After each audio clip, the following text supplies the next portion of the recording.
Hello everyone, so this side me Ishita Pandey, All India Rank 425 holder in नॉसेट 9। सो मुझे आप सबके messages आ रहे थे कि मैम आप बताइए कि हम नॉसेट 10 की प्रिपरेशन कैसे कर सकते हैं। तो आज मैं जो ये वीडियो बना रही हूँ उसमें मैं आपको यही बताऊंगी कि आप किस तरीके से अपने एग्जाम के लिए प्रिपेयर करोगे। ये जो वीडियो है ये सिर्फ नॉर्सेट 10 के लिए नहीं होगी, किसी भी नॉर्सेट किसी भी नर्सिंग गवर्नमेंट एग्जाम में आपको इसी सेम स्ट्रेटजी के साथ ही पढ़ना है। So let's start. So first thing first, you should know your books. आपको पता होना चाहिए कि आपने कौन कौन सी जो बुक्स है उनको पढ़ना है। तो जो बुक्स है आपने उनको लिमिटेड रखना है।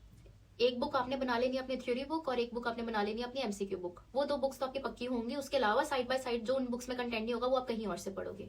इन केस अगर आप कहीं से कोचिंग ले रहे हो, आपके पास हैंड रिटन नोट्स है, that is more than enough for theory. फिर आपको एनक्लेक्सी बुक पढ़ने की जरूरत नहीं है। उसमें कुछ कुछ टॉपिक्स जो होंगे आप सिर्फ वही पढ़ोगे। बट इन केस अगर आप सेल्फ स्टडी कर रहे हो फिर आपको आपकी एनक्लेक्स की बुक थॉरोली आनी चाहिए। तो एनक्लेक्स की बुक से आप अपने हैंड रिटन नोट्स बनाओगे, उसके आप बार बार रिविजन करोगे। तो आपकी एक बुक हो जाएगी थ्योरी की बुक। दूसरी होनी चाहिए आपकी एमसीक्यू की बुक। एमसीक्यू की बुक भी आपकी दो तरीके से डिवाइड होनी चाहिए। एक आपकी एमसीक्यू की बुक होनी चाहिए एनक्लेक्स के ऊपर बेस्ड, जैसे कि मॉसबी वगैरह होती है। एक होनी चाहिए वन लाइनर के ऊपर बेस्ड, जैसे कि पीआर यादव या टारगेट हाई। अब पीआर यादव या टारगेट हाई में से आपने कोई एक बुक पढ़नी है जो आपको सही लगे, अकॉर्डिंग टू योर प्रेफरेंस आप पढ़ सकते हो। और एनक्लेक्स की एमसीक्यू की बुक तो आपने पढ़नी ही पढ़नी है, क्योंकि कॉन्सेप्चुअल एमसीक्यूज आजकल हर एग्जाम में पूछे जा रहे हैं। एक चीज और मेरे से बच्चे पूछ रहे थे, मुझे स्टूडेंट्स के मैसेज आ रहे थे कि मैम सौंदर्य से हम बाकी सब्जेक्ट्स तो पढ़ लेंगे लेकिन उसमें कम्युनिटी इंक्लूडेड नहीं है, वो हम कहाँ से पढ़े। फॉर कम्युनिटी आपको एक तो जो भी डेली प्रोग्राम्स वगैरह आ रहे हैं उन सबसे अपडेटेड रहना है। एंड सेकेंड थिंग इज कि कम्युनिटी के लिए आप कोई भी नॉर्सेट की बुक फॉलो कर सकते हो। जैसे मैंने अपने टाइम पर जो मिशन 2.0 है उसमें मैंने सिर्फ जो कम्युनिटी का पार्ट है वो मैंने वहां से पढ़ा था। तो फर्स्ट ऑफ ऑल हमारा जो बुक्स वाला पार्ट है that is clear. Now the second step is time table. Time table बनाना नॉर्सेट में बहुत ज्यादा इंपॉर्टेंट है टू नो द डायरेक्शन आप किस तरफ जा रहे हो। आप डेली बेसिस में पढ़ी जाओगे, आपको नहीं पता आपका सिलेबस कब खत्म होगा। बिना स्ट्रक्चर के पढ़ने का कोई फायदा नहीं है। Let's talk about time table. तो टाइम टेबल आपका दो तरीके से होना चाहिए। एक आपका होना चाहिए वीकली टाइम टेबल जो आपको डायरेक्शन प्रोवाइड करेगा। फॉर एग्जाम्पल मैंने अगर वीकली टाइम टेबल बनाया है कि मुझे इस वीक के एंड तक ओबीजी जो है वो कंप्लीट करनी है, तो फिर मैं जो वीकली टाइम टेबल है उनको 7 डेली टाइम टेबल्स में डिवाइड कर लूंगी कि ओबीजी का सबसे पहले सारा सिलेबस देखूंगी, फिर उसको मैं 7 डेज में डिवाइड कर लूंगी कि 7 डेज में मैंने ओबीजी किस तरीके से खत्म करनी है। उसके बेस पे मैं डेली टाइम टेबल बनाऊंगी। तो अगर हम अपने वीकली टारगेट रखेंगे तभी हम उनको अचीव कर पाएंगे, तभी हमारा सिलेबस टाइम पे कंप्लीट होगा और उसके अकॉर्डिंग ही हम उतनी रिविजन दे पाएंगे। जो आपके डेली टाइम टेबल है, इन डेली टाइम टेबल आपको daily 7 to 8 hours of focus studying रखनी है। अगर आप 7 to 8 hour of focus studying रख रहे हो उसके बाद आपको हाफ आवर की रिविजन रखनी है। अगर आप मेरा टाइम टेबल देखना चाहते हो मैं किस तरीके से पढ़ी हूँ, मैंने आपको टेलीग्राम पे जो उसका लिंक है वो भेजा हुआ है। Third thing is negative marking. Negative marking में स्टूडेंट्स को बहुत ज्यादा दिक्कत है। मैंने पहले पिछली वीडियो में भी बताया था, नेगेटिव मार्किंग के लिए आप लोगों को टेस्ट सीरीज लेनी है। अब आप में से बहुत सारे स्टूडेंट्स को ये डाउट था कि जो टेस्ट सीरीज है वो हम सिलेबस कंप्लीट होने के बाद ले कि पहले ही ले ले, या फिर पहले लेने का फायदा ही क्या जब सिलेबस कंप्लीट नहीं है। तो टेस्ट सीरीज आपको जब आपने सिलेबस स्टार्ट किया है उसी टाइम से ही जो टेस्ट सीरीज है वो सॉल्व करनी स्टार्ट कर देनी है। ऐसे इस मिथ में नहीं रहना कि टेस्ट सीरीज को हम after full completion of syllabus करेंगे, नहीं। टेस्ट सीरीज को आपने साइमल्टेनियसली साथ साथ करना है। टेस्ट सीरीज का मेन पर्पस है हमारी नेगेटिव मार्किंग कंट्रोल करना। अगर हम टेस्ट सीरीज की आदत शुरू से ही डाल लेंगे तो हमारी at the end negative marking काफी ज्यादा कंट्रोल हो जाएगी। एंड वन मोर थिंग, जब भी आप टेस्ट सीरीज सॉल्व कर रहे हो टेस्ट सीरीज के साथ आपको एक मिस्टेक्स नोटबुक लगानी है।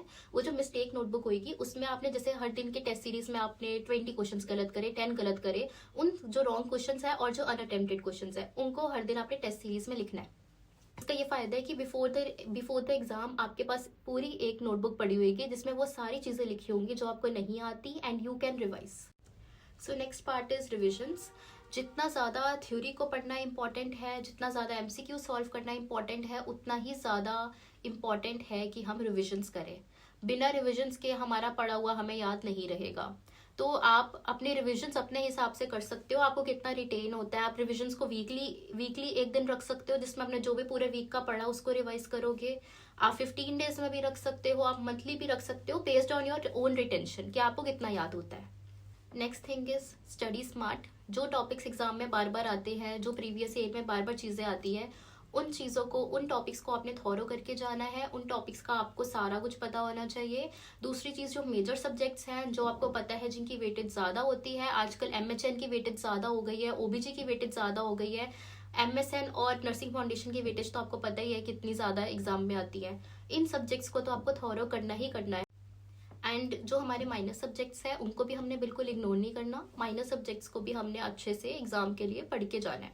माइनर सब्जेक्ट्स में ये है कि आप सिर्फ MCQ कर सकते हो या फिर आप थोड़ा बहुत उसकी जो थ्योरी है वो पढ़ सकते हो। Next thing for NORCET is previous year questions. तो जो नॉसेट है वो प्रीवियस ईयर क्वेश्चंस डायरेक्टली तो नहीं रिपीट करता, लेकिन प्रीवियस ईयर्स के जो कॉन्सेप्ट वगैरह है उनको बार बार एग्जाम में डालते रहते हैं। जैसे कि ब्लड ट्रांसफ्यूजन वगैरह हो गया, ये हमें पता है रेपिटेटेड टॉपिक्स है जो कि एग्जाम में आने ही होते हैं। तो आप प्रीवियस ईयर के जो क्वेश्चन पेपर्स है उनको लगा के जाओ एग्जाम से पहले। जैसे आपको पता है अगर आपका एग्जाम 1 मंथ बाद है तो आप उससे 15 to 20 डेज पहले प्रीवियस ईयर क्वेश्चन पेपर लगा सकते हो। उससे आपको ये पता लग जाएगा कि कौन कौन से टॉपिक्स कितने इंपॉर्टेंट है, और जो इंपॉर्टेंट टॉपिक्स है भी आपको उनकी भी सारी एक्सप्लेनेशन मिल जाएगी। तो आप कोई भी नॉर्सेट की प्रीवियस ईयर बुक उठा सकते हो और उसके जो क्वेश्चन है उसको लगाना स्टार्ट कर दो। एंड मेरे से बहुत सारे स्टूडेंट्स पूछ रहे थे, कॉलेज गोइंग स्टूडेंट्स, कि मैम हम साथ साथ कैसे पढ़े। तो आपको अभी इतना स्ट्रेस लेने की ज़रूरत नहीं है। जो आपके ईयर बाय ईयर सब्जेक्ट्स चल रहे हैं आप उनको ही थॉरो करो। आपकी जो भी बुक्स होती है, चाहे ब्रनर हो गई, चाहे DC दत्ता हो गई, आप अपनी जो बुक्स है उनको अच्छे से पढ़ो, अपने जो कॉन्सेप्ट्स है क्लियर करो। साथ में अगर आप फिर भी कोई बुक पढ़ना चाहते हो तो आप टारगेट हाई या PR यादव में से जो आपको क्लास में पढ़ाया गया है जस्ट आप उसके जो MCQs वगैरह है वो सॉल्व कर सकते हो। बाकी thanks for the video, like share and subscribe. And मैंने टेलीग्राम का लिंक दे रखा है, आप में से किसी को अभी भी कोई भी डाउट है आप मेरे को वहां पर DM कर सकते हो। मैं हर एक स्टूडेंट को रिप्लाई दे रही हूँ। I will clear all of your doubts. Thank you so much.